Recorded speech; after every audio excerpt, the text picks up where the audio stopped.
All right, welcome to Halitics. I'm Hal Ginsberg. So glad to be talking today. It is a Tuesday. It's an Arlen Tuesday, and we've got Arlen at his usual time, 2 p.m. Eastern, 11 a.m. Pacific. How you doing today, Arlen? I'm doing just fine. It's been a crazy week or two, with the Super Bowl and all the things that Trump has been doing. It's very wild. It's a Well, wild Trump time. never fails to bore us like the Super Bowl kind of did. And we're going to talk about that Super Bowl with Arlen. We'll start with that. We got a lot to go to. We got alternative party candidates like Butch Ware in California.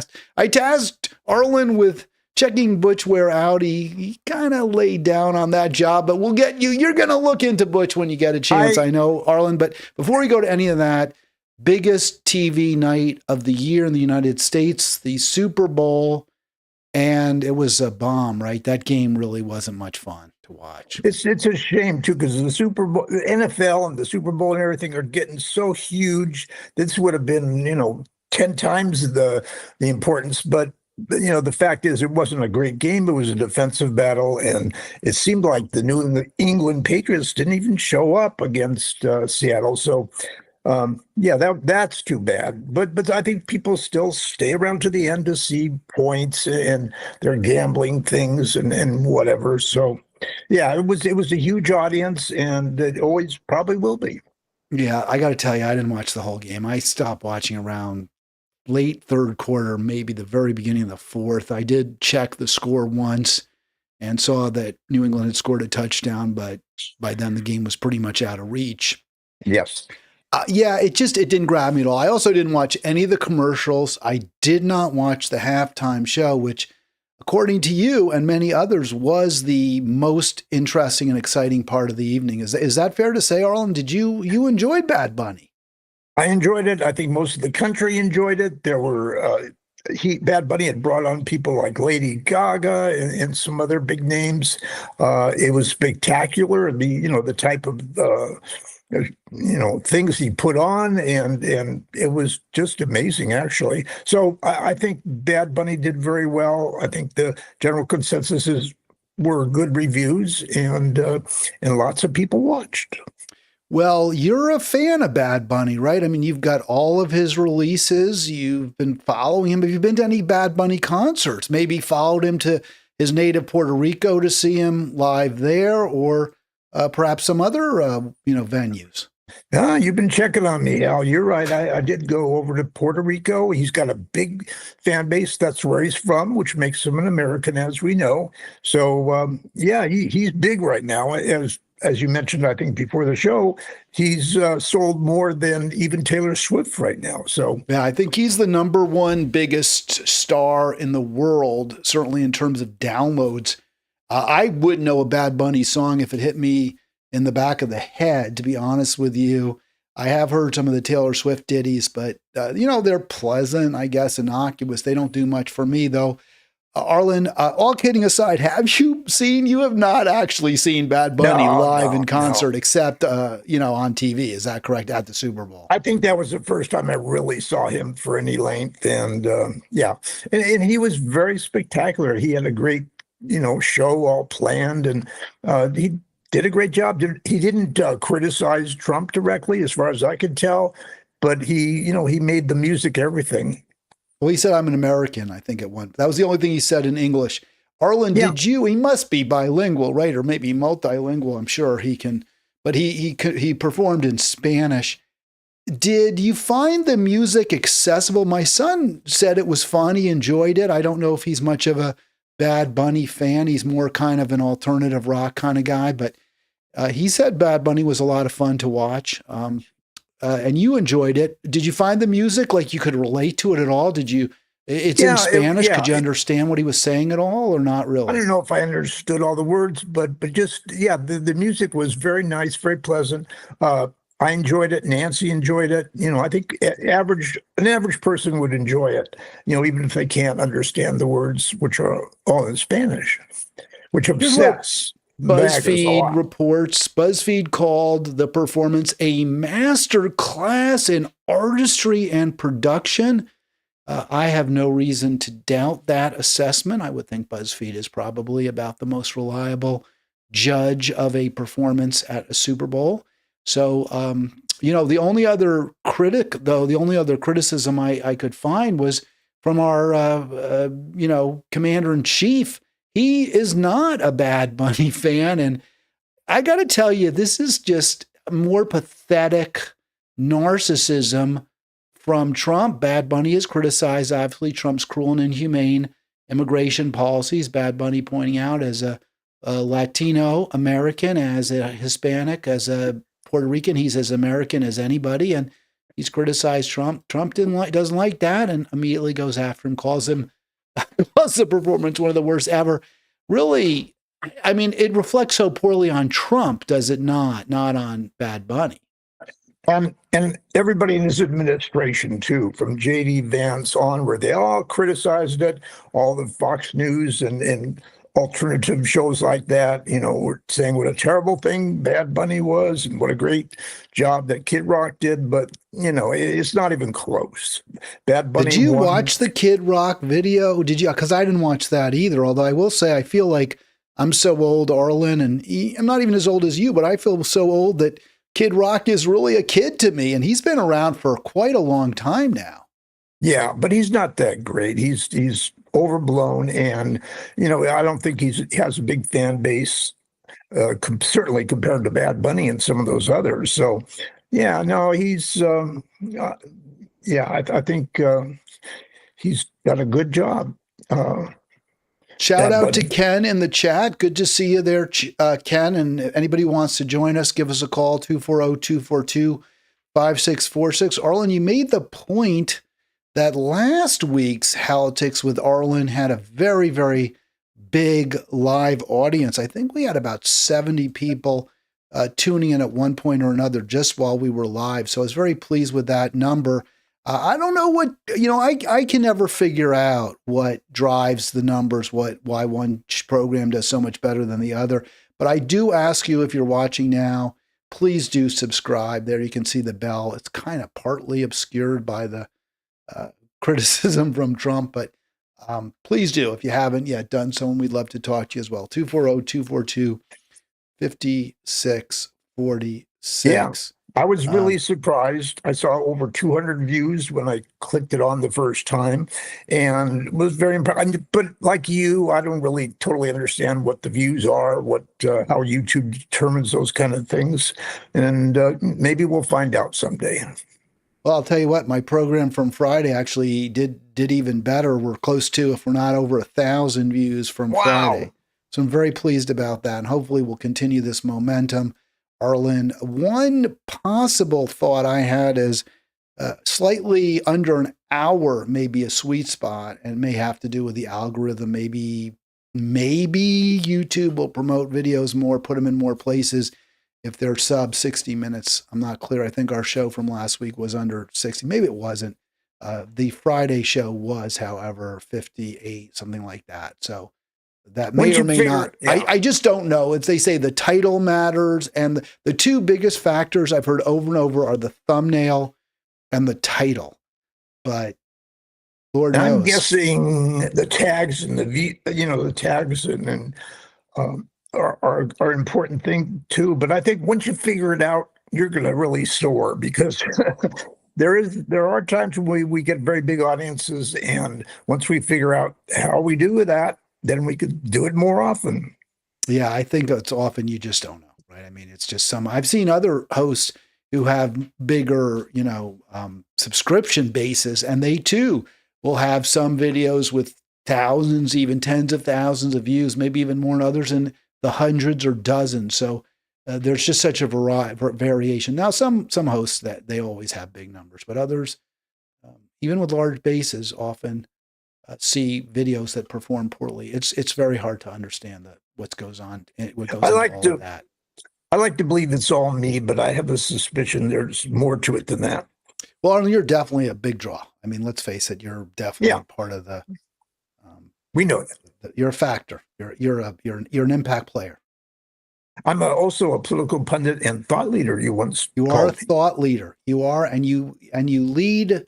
You lead at thebigpicturereport.com, which I don't even have to say it because it's always on screen when you are. Arlen Grossman, he blogs at thebigpicturereport.com. Sometimes he channels other writers like Tom Hartman, Robert Reich, and we're going to actually discuss Reich a little bit in the context of Butch Ware and Zoran Mamdani. But I want to get to your original content rather than content that you've shared written by others in thebigpicturereport.com. You have some pictures there of the ICE protest against ICE, shall we say, at Windows on the Bay. What was it? It was a little more than a week ago, Arlen, or Yeah, but I Sunday, think like a 2 week weeks ago. I don't know. Yeah, it was a Over the while ago. weekend. And Arlen, we didn't talk about that last time you were on, correct? I don't remember talking about it. I don't think we did. We had so much else to discuss. I don't know where to go with this. You wrote in here over 100 protesters. One sort of negative nabob said there were fewer than that, but it looked to me from the way you took that picture, there was a very large turnout. Was it just all the way down Del Monte along the park side of the street there between the street and the beach? Mostly, but I said several hundred people, and I'm sure that's true. Maybe 300, maybe 400. But it's certainly not what we had last year at some of the No Kings marches. But there were a lot of things going on and conflicts, and I thought it was pretty good. And the people that were there were very excited and enthusiastic, had great signs, and even better, there were thousands of cars going by on Del Monte Boulevard, and it seemed like 90% of them were positive and honking at us, and saying that they agree with us. So I think overall it was a good protest. Were there any speakers? Were there any bold-faced name speakers? People that either I might have heard of, or even if I haven't, other people on the Central Coast may be familiar with?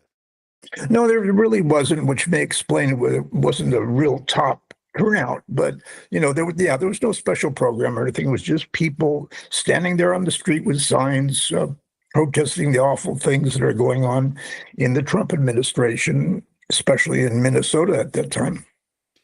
I think it would be really nice if you guys, I don't know who organized, I don't know if you were one of the organizers, but yeah, try to get like a Bill Monty. I'll bet you he would go out there and speak. I don't see why he would have an objection to that. He's retired now. He wouldn't have, I don't think, any political concerns or qualms about it. He's always been a champion of the immigrant community, going back to his days working with Dolores Huerta and the Chavez movement. So that would be a kind of a cool get. John Laird, people like him, I think you could certainly entice into speaking. Well, I think we already did have on some of these No Kings rallies. There were speakers. There was music. Bill Monning spoke, and Laird spoke, and our Congressman Jimmy Panetta spoke. So yeah, we've done that, and we will do that more in the future, I'm sure. I think that's great. I would just note again that this issue itself has a lot of resonance, especially in California. That is, pull ICE out of the community, right? I mean, or at least require ICE to act far more in a far more civilized manner.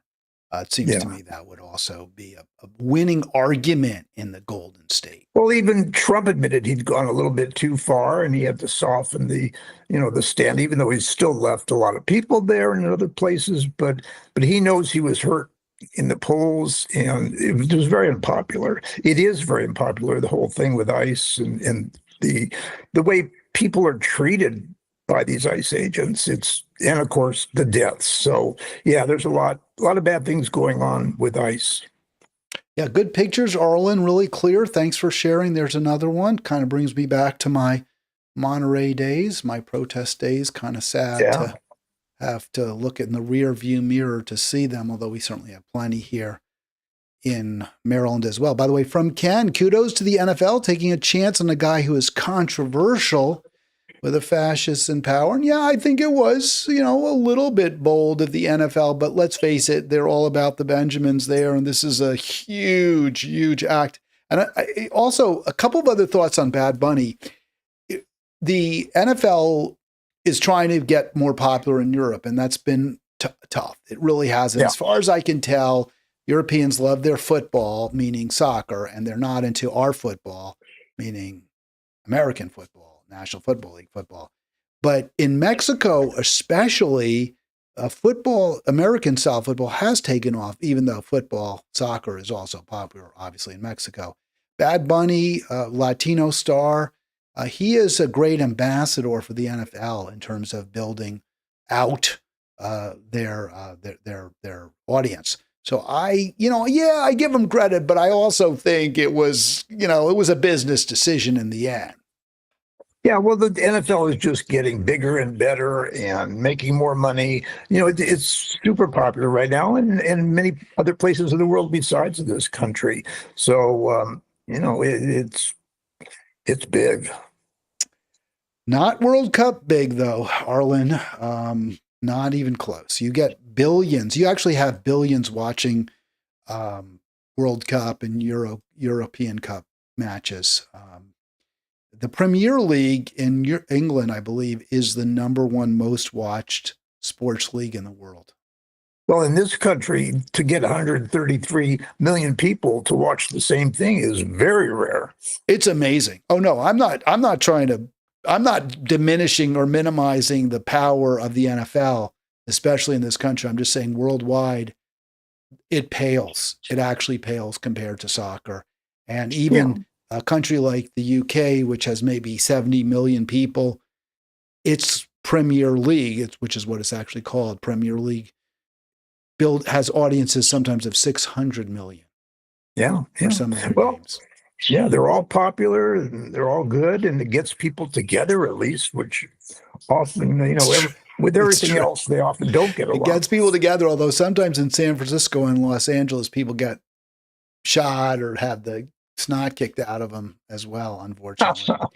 Yeah. But that certainly happens in Europe as well. All right, 240-242-5646. If you want to join us, we'd love to talk to you. Arlen, I want you to look up Butch Ware. I have so many problems with California's, and he says for governor. So you have Katie Porter, Antonio Villaraigosa. I don't remember all them. These are big people. Xavier Becerra. They're the Democrats running. It's a top two, so very possibly the top two could be two Democrats. I hope one of the top two is Butch Ware. I'm not holding my breath. I get how hard it is to get anybody who isn't a Democrat elected to office statewide in California. But Arlen, not one Democrat, as far as I know, who's running for governor has embraced a wealth tax on California's billionaires. And Butch Ware does. In fact, you can see I circled some of his views there. Medicare for all, divest from the war machine, and house the homeless. And, those are, you could say, well, that's just kind of like pablum, but not Medicare for all. He's real clear. He wants Cal Cares to cover every single Californian. He also has made it clear he supports that billionaire's wealth tax that's on the ballot. To me, this is kind of a no-brainer. He sounds good. I mean, I will take the blame, though. I just remembered I did say I would look him up. I would look up the California race for governor and who's in it and all that. And I've been very busy and I failed. But I'll promise again. I kind of put you on the spot. I knew you hadn't done your homework, and I called you out on it in front of the class. So I guess that's being a bad teacher as opposed to a bad bunny.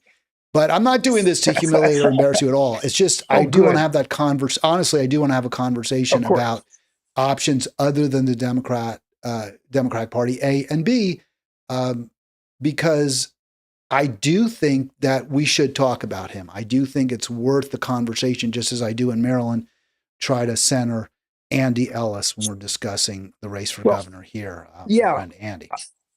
I think he's worth discussing also, but what about the last third party candidate? She had pretty much the same positions and went nowhere. So what makes you think he would have a better chance? Are you talking about Jill Stein in the National? Yes. Well, I think there was great disappointment, right, in both major party candidates, and we need to go in a different direction. Do I think Butch Ware's likely to win? I think that answers obviously. I don't think he's likely to win, but I think if the choices are poor ones, if you don't have even one Democrat who's championing anti-billionaire pro-labor policies, then I think you have to look elsewhere. And the point I think that was made is you don't have one Democratic nominee that I'm aware of who's come out and said they support the surtax on billionaires. Now, we saw Zoran Mamdani win in New York saying billionaires had to pay higher taxes in New York City. And that was popular. People embraced that viewpoint. Yeah. In California, there isn't even an estate tax. In other words, the 200 billionaires who live in the state of California, when they die, their estate isn't going to pay a penny to the state of California. That's just obscene. That just isn't right. And I think that alone is a good reason to look very closely at Ware's candidacy. I mean, what's the cost? What's the downside of doing that? Yeah, no, I totally agree with you. I'd love to see more candidates. I'd like to see him getting more popularity. It's just the Republicans and Democrats have such a lock on our political system, and they are backed by all the billionaires and the heads of all the big corporations. So the system, as I say every week, is broken, and that's going to be tough. But yeah, I'd like to see people like Butch Ware get more attention and more votes. Well, it seems to me that's the reason what you just described is the reason to embrace Butch Ware, notwithstanding the fact that Jill Stein struggled, obviously, to get votes. That said, look, I've said this over and over. I don't agree with all the positions that the Greens embrace. I have major differences on some of their issues. But given the challenges we face today, I don't see any other option that makes any sense. And Ken in the chat again, keep going back to you. Ken, keep going back to that. Well, I was skeptical of the Greens, but adding Butch, Greg Stoker, and Anthony Aguilar to the roster is awesome. And I have to confess ignorance. I'm not sure who either Greg Stoker, well, let me say it differently. I have no idea who either Greg Stoker or Anthony Aguilar are. So I guess I have to do my homework, just as like I gave you. Don't look at me. Don't look at me. I don't know either. All right, let's get to your buddy. And I think this goes to your point, Arlen, about the challenges that any Green Party candidate or any non-Democrat or non-Republican faces in California. Obviously, statewide, it's very unlikely a Republican could win a statewide election in the Golden State, but they can win, obviously, congressional races in inland and in more red districts. But non-Dems, Republicans really have very little chance, maybe in a few cities. I'm not aware of well, in Marina, California, Mayor Delgado, Bruce Delgado, no longer the mayor, I believe, but he was a Green. Arlen, the key lesson, this is a big deal that from your friend Robert Reich from Mamdani's campaign. By the way, have you ever met Robert Reich? I've seen him speak at my son's graduation some years back. That's about it. So that was at Cal? That's at Cal Berkeley, right? He was a professor. He's a recently retired professor from Cal. That is correct. And was he was he the keynote speaker at that graduation? I would say yes. Yeah, he's very popular. He's very well known. And yeah, he has been at Berkeley a long, long time. No question. At least I think he went to school there in the 60s. The key lesson that nobody's talking about is public financing. Mamdani was able to get his name known, was able to promote his candidacy because of that $8 matched by the city for every $1 that he was able to raise from donors, up to $350. That's a big deal, obviously. That's what did it for him. The billionaires may have loved Cuomo, and they may have loved Eric Adams if they couldn't get Cuomo, but just enough money to blunt them. And that's a object lesson. So tells you, I think, how important, that without money, you can't win. Mamdani did a terrific job in his campaign. He led from start to finish. And, I think the people really liked him there. Although, of course, there are some moderate conservative Democrats that don't like him. Even Bill Maher, who I usually respect, but not in this case, thinks that Mondami is a communist. Yeah, I think you need to throw Bill Maher on the same pile as you recently chucked David Brooks after his ill-fated appearances in the Epstein files. Yeah. Obviously, Bill Maher has been criticized a lot over the last several years because he's so tough on the Democrats and the left and all that. And he's not like he used to be, although he does criticize Trump a lot, too. I was surprised. Bill Maher apparently, and I'm not certain this is accurate, I've heard that he endorsed Bernie in 2016 over Hillary. I was very surprised to learn that. I'm not certain it's true. It's possible. He was more leftist then than he is now, I think. And he was not ever a Hillary fan, which is certainly understandable, actually. Yeah. All right, 240-242-5646 if you want to join us. I'm going to, again, urge you, please click that subscribe. Oh, I got to get that thing right in the middle there so everyone can see it. There it is. Subscribe now if you haven't done so. We'll give it to you one more time. And call us if you like. We do provide the opportunity to speak to us on Halitics, which is rare. Very few hosts that I'm aware of do that, although some kind of, sort of. Tell your friends, tell your enemies, tell your relatives, tell everybody about the show, and maybe we'll see the numbers start growing even bigger. Here's Newsom. Let me just put this here because this goes to that issue, Arlen, of public financing, and I cut it off a little bit. I don't know if you're aware of this. I want people to know that there's going to be a referendum, not just on the billionaire's tax, which you should absolutely support, but also on whether public financing is authorized in statewide elections and in other elections in California. So this is a very misleading headline. It's from Newsom's governor's website, right? So of course he's going to make it look like he's like the greatest thing ever. Governor Newsom signs bills curbing billionaire influence on elections and protecting elections from interference. It's a little bit overstated, exaggerated, Arlen, but it's still good. I'm glad he did it. What he actually signed is a bill here, leveling the playing field, Bill 42, that puts on the ballot a referendum to repeal the ban on public financing of elections in California. And it's not completely banned. LA, I believe, San Francisco, some other cities do have some public financing, but most elections do not. I'll say I want to say something about Newsom. I mean, he's definitely got his fingers in the air, testing where the wind is blowing. He'll go to where people are, the issues that are popular, and he might change his own feelings. He was on his podcast. He started to interview, right wingers like Steve Bannon, and he was trying to change himself into more of Ben Shapiro, moderate. Did he not? Yeah, he get Ben Shapiro on, yeah. But one thing that's a problem for him is that there's a lot of things that have happened in California during his time that he's going to have to answer for. So he's got some ground to make up, but so far I don't know anybody that's more likely to get to run in 28 than Newsom. Well, let's talk about that for a second then, Arlen, because as I understand it, the two front runners right now are Kamala and Newsom. Do you think either is the best choice? And by best, I mean the one who's most likely to win against presumably J.D. Vance. And if not, who do you think is the Democrat who would do better against Vance? That's question one.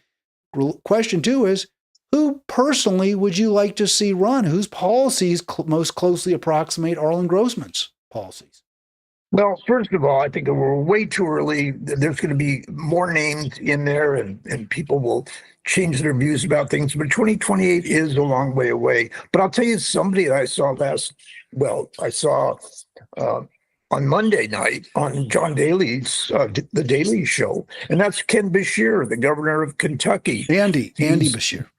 I'm sorry, Andy Bashir. And he won the governorship as a Democrat in a very red state, and he's still very popular, and he sounds great. And wow, I want to know more about him and see if he's possibly going to run.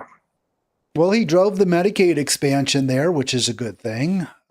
He does have, I guess, some at least populist rhetoric. I'm not sure how deep his populism runs. I'd have to really study him more, but I would agree, Arlen, based on what little I know, that Bashir would be a stronger general election candidate than either Newsom or Kamala, and more likely to, and also his policies. I can't believe I would dislike his policies as much as I dislike Harris's and Newsom's. So I would prefer Bashir.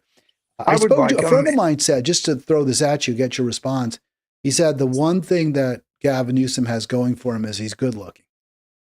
Oh, sure. He's always had that. He's a good speaker. He's very personable, great personality, but on issues, he's sometimes been on the wrong side. So, but Bashir is pretty, solidly Democrat, and he stands with his positions. He doesn't, apologize or change them. And the people in Kentucky are happy with him, and that's a good thing and a rare thing in such a red state. How do you respond to the possibility of a Kamala Harris rerun? I don't see that. I don't think she'll be all that popular, but again, it's a few years to go. No, she had a tough position, being a Republican candidate. I mean, a Democratic candidate for president for just such a short time, and I think she deserves, more. But yet, I just don't see her as a super strong candidate at this time. Democrats have got to make the case to the American public that they will govern in the best interest of everyday Americans, not the billionaire class. I say this ad nauseum, and I don't know if anybody listens. Obviously, Trump is a terrible, terrible president. He's made, in so many ways, he's made our country a worse place. It's an angrier place. It's a more violent, in certain ways. I mean, I know crime rates are down, but in terms of police thugs in the street, we're a more violent country. He did not get us out of the, support the Israeli genocide at all costs business. And there's still a war in Ukraine by Russia. So it's hard to see a lot of wins by Trump, even though he's all about winning. This is the latest, really, this ugly racist video where he, depicted the Obamas as apes on Truth Social. He wanted to talk about that a little bit, Arlen, channeling Maureen Dowd. Did you have a takeaway? And I'm just going to put the headline or the page from Dowd's column up. I want to comment on it, but your thoughts on Dowd's column specifically. Well, I don't see Maureen Dowd as somebody who's going to give us any new great ideas, but she's such a great writer. The way she writes it always impresses me. Like she says, every Friday when I'm planning my column, I find fresh evidence that the president is unfit for his office. He taunts his foes in crude, creepy ways and tries to tattoo his name on everything, which we have seen. And, he tried to get his name, and now he's trying to get his name on the airport, Dulles Airport, and there was something else too. He wants to rename Dulles, and there was another train station, Penn Station in New York, Penn Station. And so he's like saying to the leaders there, I'll give you what you want, but you have to name this or that for me. And that's so pathetic, that kind of ego. The fact that he put his name on the Kennedy Center and then, it got so bad treatment and such bad publicity that he closed it. He's now closed the Kennedy Center for about a couple of years now for Well, it wasn't construction. just the bad publicity. The artists said they don't want to perform there anymore. They broke gigs. They said we're not gonna, Yeah. honor our commitment to perform at the Trump Kennedy Center. We would if it was still the Kennedy Center, but no, this is all true. It's been Very sad. I will say this though, Arlen. Well, a couple things. You can look at what I put on the screen. So I actually circled, or I didn't circle, I squared that pray with the rounded corners.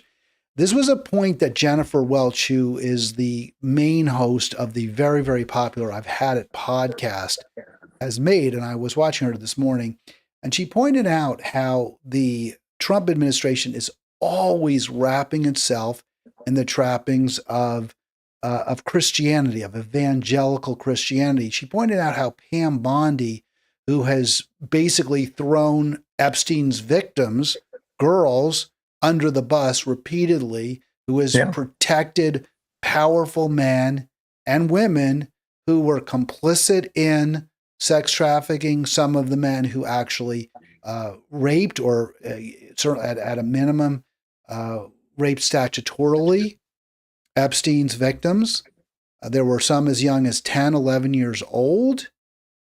And Pam Bondi, wears this cross. Jennifer Welch pointed out, I hadn't noticed that, but she's sending this dog whistle to the evangelicals. Hey, I'm with you no matter what. And many actually seem to respond to that. Here you see Trump with that pray. I circled that or just put the square around it. Do you think that a column, and I mean this in all sincerity, do columns like this by Maureen Dowd persuade in any way those supporters that Trump is not a good guy? No, probably not. But she says some really great things. Here's one line that I really before you like. get to those, I want to hear it. But do you think there is a way to reach at least some of those Trump supporters? I think so. I mean, I've been watching his approval rating get worse and worse. The only thing that bothers me about it all, and I've mentioned this before, is that there's still 40% of the people that just will do will go along with him no matter what he does or says. And that's very pathetic. Fortunately, 40% does not win elections. But but isn't that also something. Just because they hate Democrats, right? I mean, they see Trump as owning the libs when he, whatever he does or says, like even the video of the Obamas, the AI presenting them as apes, his base, putting aside the racism question, they hate Democrats. They hate Obama. They view Obama as somebody. Some of them do. Some voted for Obama. There's a decent number of Obama to Trump voters, and they view Obama as having betrayed the working class in America. So no matter what he says, does towards Obama, they're fine with that. Well, part of the problem too is that Trump has been criticizing, and often, unfairly and inaccurately, the Democratic Party, Joe Biden, Barack Obama, Hillary Clinton, over and over again. And that's who these people watch on their, news sources, their TVs or radios or social media posts. So that's part of the reason, I think. I think the hate for the Democratic Party and Joe Biden is overdone. And, but I think Trump is really struggling now. He's in a tough position. He seems to be getting crazier and crazier and doing stupider and stupider things all the time. I just don't know if he can make it to the end of his term. He does appear demented. I kind of stepped on you a little bit there, Arlen. What you had some quotes. I put something up here from Dowd. I don't know if this is what you wanted to discuss. The baseless conspiracy theories about the 2020 election. Completely baseless. No evidence to support them. And yet we have seen, even on Halitics on Facebook, that there are people who believe them. Here's the great line I want to quote from Maureen Dowd. As the Times' David Fahrenthold told CNN, the Lausch, I don't know that word, role of Lausch? I don't know the word, role of some tech billionaires in the Epstein scandal is particularly chilling because our lives in the coming years will be defined by these billionaires. So yeah, it's the billionaires who are, so many of them are mentioned in the Epstein files, and they've been trying to get everything they can. And like she says, it's their lives, their control of government, it's very, very strong. Yeah, I looked up that word. I think it's pronounced louche, Arlen, disreputable or sordid. And then this is according to dictionary.com in a rakish, or actually Oxford, in a rakish or appealing way. I never thought it was rakish or appealing. I thought louche just sort of meant crude, crass, um, you know, caddish behavior, To if me, you it will. sounds like some event in the Winter Olympics, or some type of, sled or something like that. But I don't know. I'm not familiar with Yeah, the word. these tech bros are louche for sure. But don't forget, the Dems have reached out to them too. The Dems appealed to them too. Obama often gave speeches in Silicon Valley and raised money from those self same billionaires. Well, ultimately, Hal, I think that's the most important thing the Democrats have to deal with is how are they going to treat their big donors, the billionaires, the heads of the big corporations, and all that. Are they going to are those the people they're going to continue to stay with just because they give the most money and give better chances for the Democrats to get elected, presumably? So the Democrats have to really figure that out. Do they give up some of that, or do they keep it the same way the same way it's always been? I actually would say you're going to see a split. You'll see some Democrats like the Ro Khannas, who are a little bit more willing to be independent of big money, not completely. And I'm certainly don't mean to lionize Khanna, but he has been a little better than many. Some have hewed to a more independent path. Chris Van Hollen comes to mind, although he, Carlos pointed out to me, has not called Israel out as a genocidal country. But so many do what their donors want them to do. Even in this Texas race, Jasmine Crockett has taken money from crypto, and she has not come out against, um, government sponsorship of crypto as a viable form of currency, and it absolutely should not be. So it's a really tough issue, and that's why Arlen Butch Ware. That's why I'm going to say to you two words: Butch Ware. I'm Here sure I'll like is them too. here is Caroline Levitt, and I don't love Butch Ware, but he's independent of the billionaire class, and that's what we need more. Here's what Maureen Dowd writes about Caroline Levitt when she says, "Stop." Levitt does the fake outrage and report on something today that actually matters to the American public, and then Dowd responds, "Well, I think Americans do care that your boss is a racist and off his rocker." Yeah, I think she's right, but I also think Levitt has a point. There needs to be a conversation about the challenges that working Americans face, and it just has been overdue. And Democrats, as far as I can tell, have failed repeatedly to come up with viable solutions to those challenges. there's actually been a few candidates, for really progressive candidates, who have proven that you can raise money on your own without the big corporations and the billionaires. People like Bernie Sanders, AOC, but there's just not enough of them. So that's the big question, I think, is, how much do they stick with the big donors, or do they try to do it a different way? Arlen, we talked about presidential candidates in 28, and Rahm Emanuel's name has been floated, former Obama administration chief of staff. And Yeah. he describes Trump's presidency as one enclosed in a bubble wrap of darkness and hatred and resentment. It's a good quote. I'll give him that. Yeah, he says good things a lot of the time. I don't know if he's the best candidate for president or anything like that, but he does say some good things. Well, there he was in the news back in 2010 for calling the far, I guess, what he would have considered far left end of the Democratic Party. Use the R word there. I won't even use it. It's considered offensive and demeaning towards people who have intellectual challenges. You know something, Hal, it doesn't bother me. And I worked for several decades with retarded or developmentally disabled people. I don't see it as a bad word. Well, he You know, called though, but he called it activists who disagree with his policies. He said yeah. that. Well, you know I how mean, it was people are clearly, these he days. clearly meant it as an insult. Everybody has to be very careful about what they say these days. We know I that. 100%. I Yeah. hate that. I'm with you. I can't stand the political correctness so many times. I think it hurts the Democrats tremendously. It does. But in this case, he shouldn't have used that word. It wasn't appropriate. He was demeaning.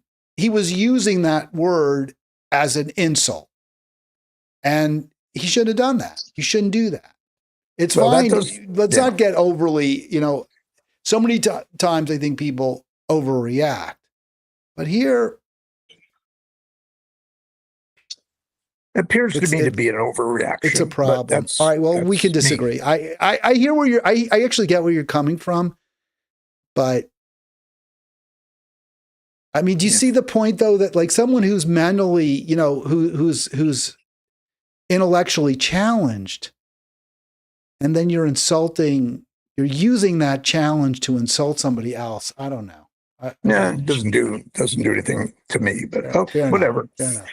Fair enough. But again, we're talking about a situation where Trump is getting criticized for not being politically correct, right? For going after Obama, the Obamas.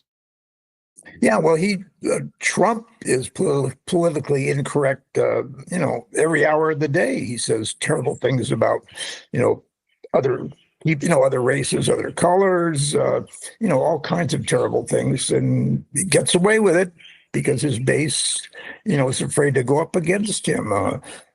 So many, Republicans are just, figuring this guy's got so much power, I can't take a chance of criticizing him.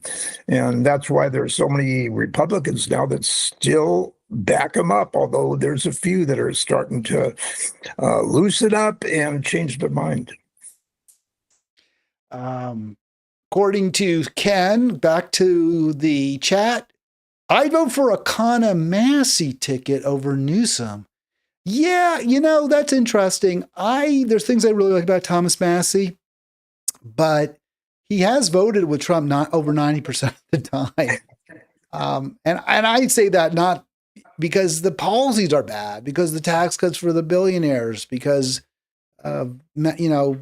cuts to the social safety net. Those are bad. That's bad. That's harmful. And Massey supports that. So I have issues with that. I would probably vote for Kana Massey over Newsom too, because I think Massey's more honest. I think he has more integrity. He believes what he believes. Yeah, Trump has not escaped from this Epstein file thing. There's a lot of people that are very intensely looking at that, and we're not going to let it go away, and that care about the victims. And, people like Marjorie Taylor Greene, for example, who's like turning into a Democrat. It's changed a lot of people's minds, and, people are very upset and want to know the complete truth about who all the people, that took advantage of all these girls at Epstein's Island. I have real problem. I wish, actually, I was going to say something differently. I wish Marjorie Taylor Greene hadn't dropped out. I mean, why not run again? I don't know why she felt she had to leave Congress. I think she just didn't like all the attacks from Trump. Maybe she was afraid she would lose, presumably. Yeah, she would get attacked horribly by Republicans, and she didn't need that. She didn't want that. Well, Massey is right now. Massey's really getting it. All right, now we know what all. Okay, I'm sorry, Arlen. I'm sorry. I spoke over. I'll just say one more thing. I wouldn't be that surprised to see her run for president herself in the future. Marjorie Taylor Greene. Wow, interesting. Yeah, I might vote for her over Newsom. Now we know what all. This was an article you also recommended by Molly Young,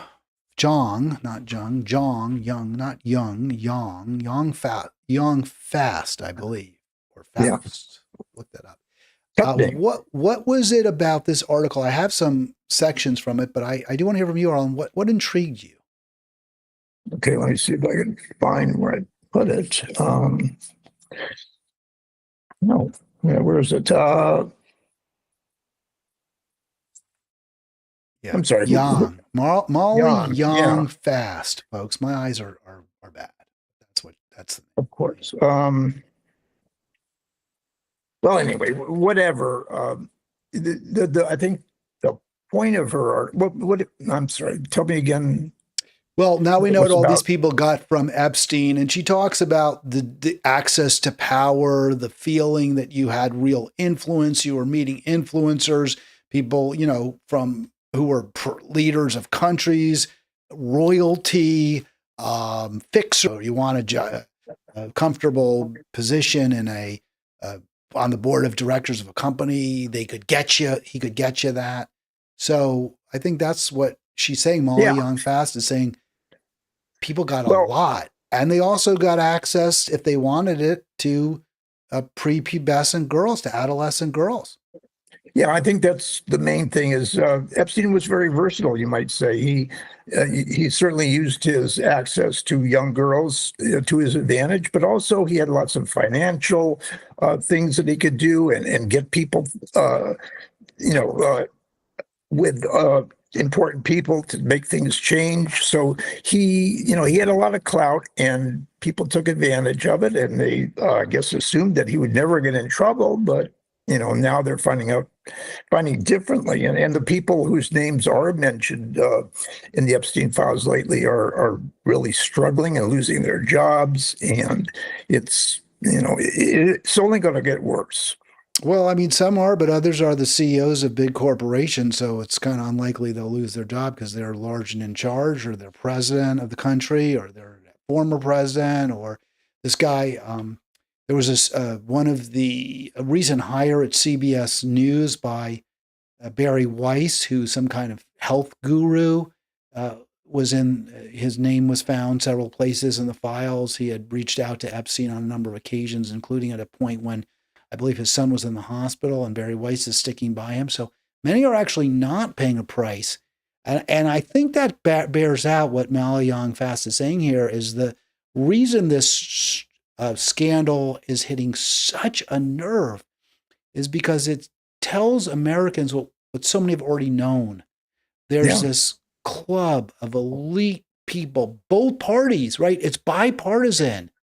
yeah, Politics is kind of a kabuki theater. Republicans and Democrats may insult each other, may attack each other, but in the end, you've got a resistance leader, Michael, I forget his last name, and Trump, and both of them are buddies with Epstein. It's uh, a situation where the elites commit the most despicable crimes, the most loathsome crimes. Nobody in that cohort cares, and Americans are left way, way behind. Michael Wolff, by the way, is the one I was thinking of. yeah. Well, by far the name people want, are most interested in, and the one who is mentioned the most times, over 5,000 times in the Epstein files, is of course Donald Trump.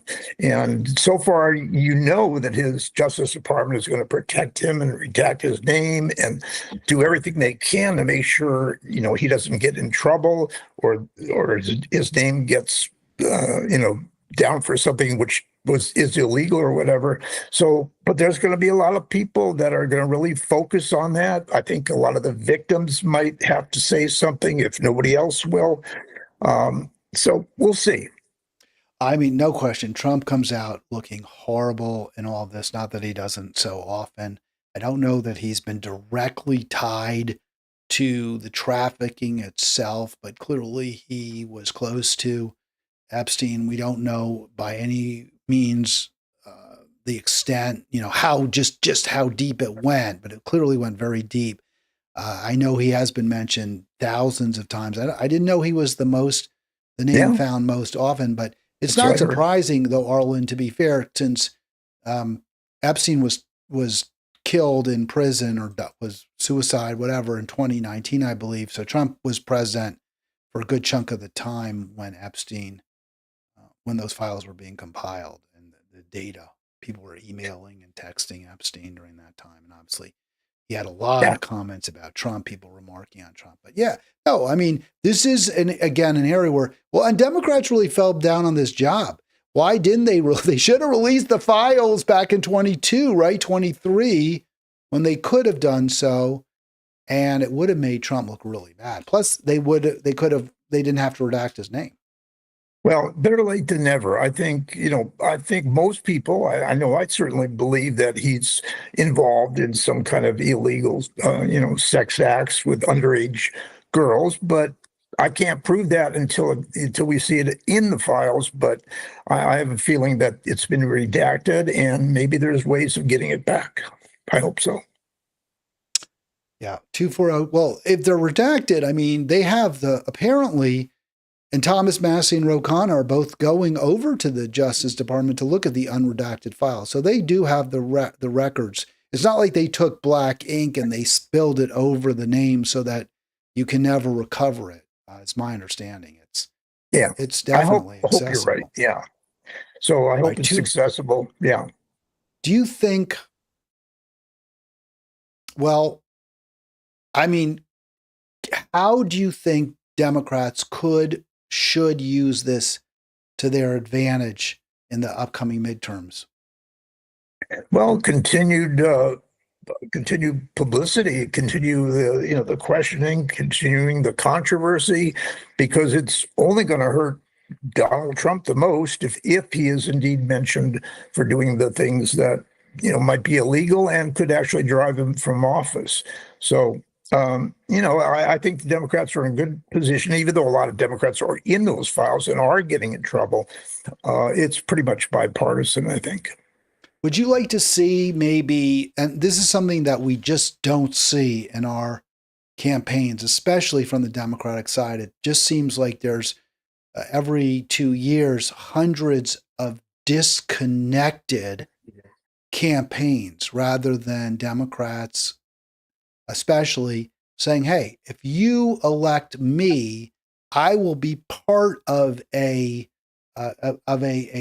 contingent, part of a party that is going to promote and move healthcare. We are going to move for peace. And we just don't see that. You have individual candidates who say, well, this is my platform, but they don't campaign as part of a cohort, a coherent group of people.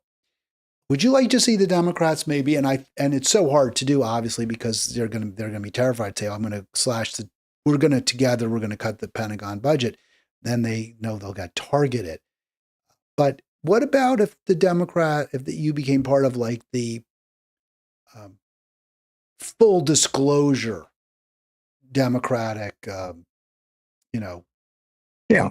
caucus, right? We're the full disclosure caucus. We are just simply not going to rest. We're going to join with Khanna. We're going to join with Thomas Massey and every other Congress member of good faith, regardless of party, to focus on this issue until we have full disclosure. And if people who are in office are found to have engaged in crimes, then we're going to impeach them.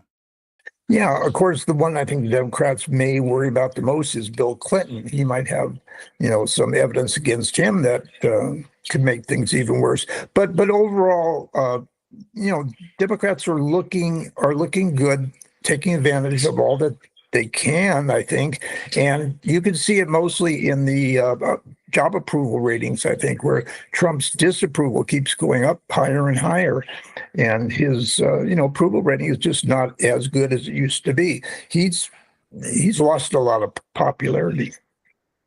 Well, regarding the Clintons, I have to say I'm not a fan, but I think they've acquitted themselves reasonably admirably, saying they want to speak, they want to testify in public, not behind closed doors. They want everything to come out. They are not, as far as I know, they've said they're not going to be pleading any fifths. So, that's good. I don't think the Democrats, to be honest with you, are probably that afraid of implications that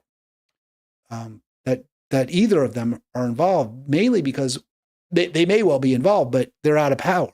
I mean, okay, the president 30 years ago was taking advantage of underage girls, but that's really hardly a stretch for anybody to believe, given his record to begin with.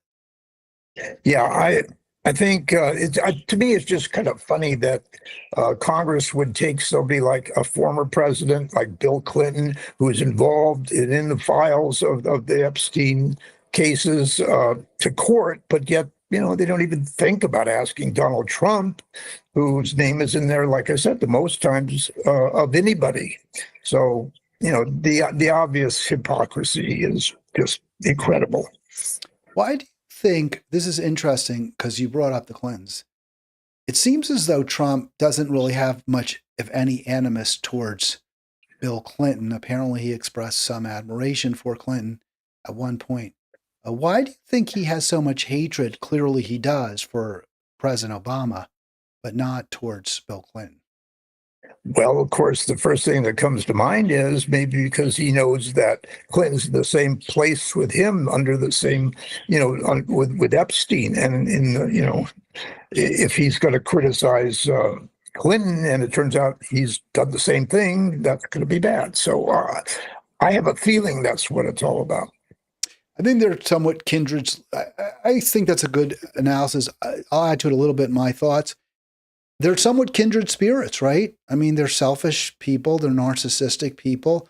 I don't think, when Bill Clinton was president, I admired him in certain ways. I thought he had done some good things, but in retrospect, I have more problems than and less I see more debits and fewer assets from his presidency. That said, I think they're similar, men of appetite, men who believe they're entitled to take what they can get.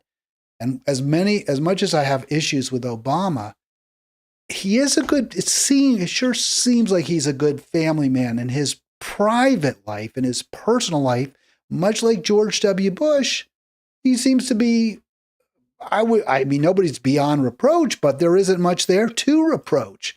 And I think that is clearly reflects badly on Trump, that Obama and W, seem to be good family men, love their wives, love their kids, haven't had like a million, been married more than once.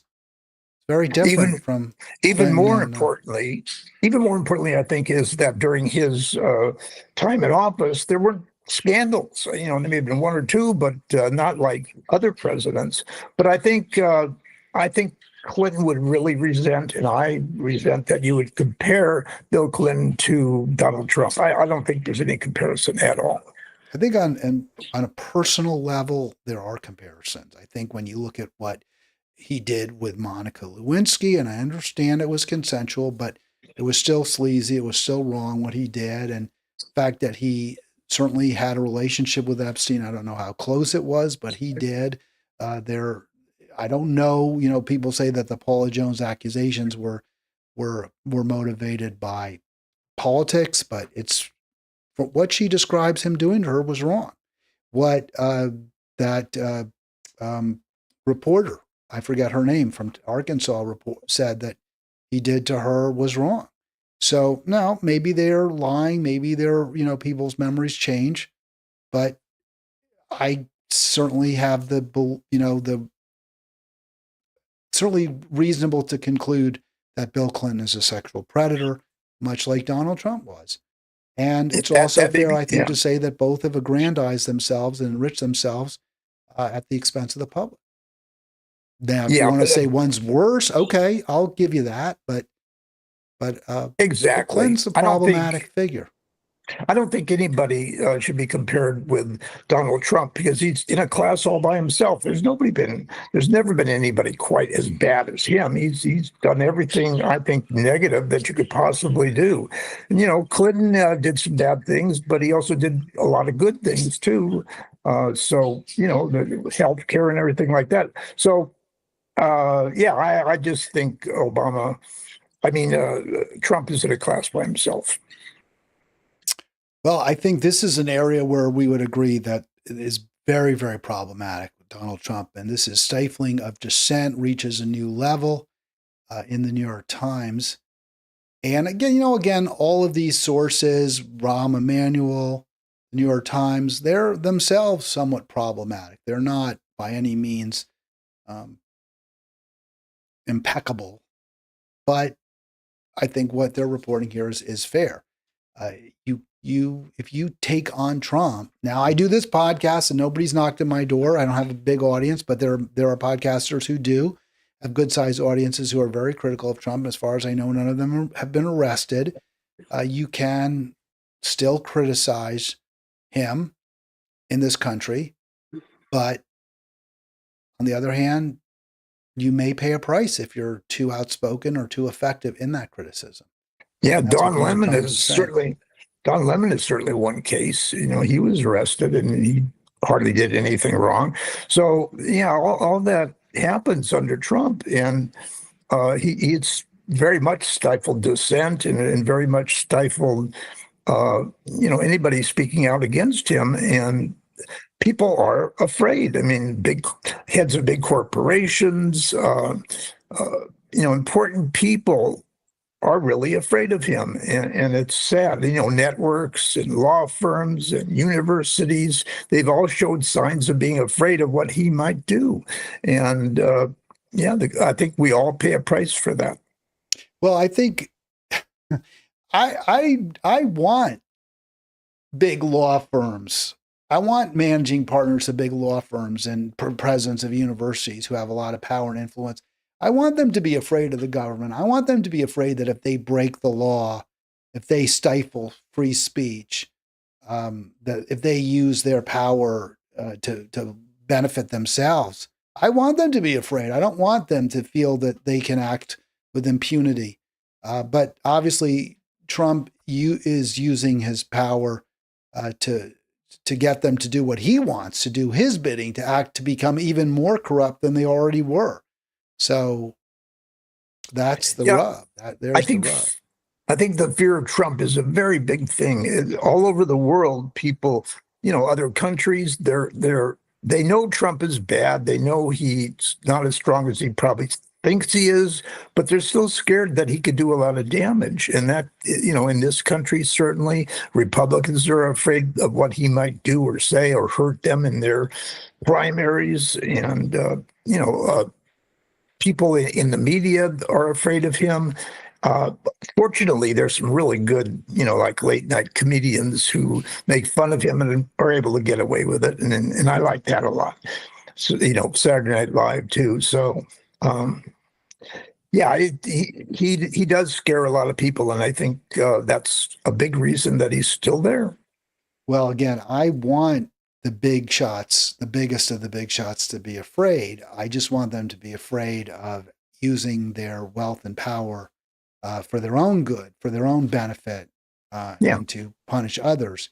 And Trump has no problem with that. Trump just wants them to do his bidding. But as long as they do that, they can exploit and manipulate and misrepresent to their heart's content.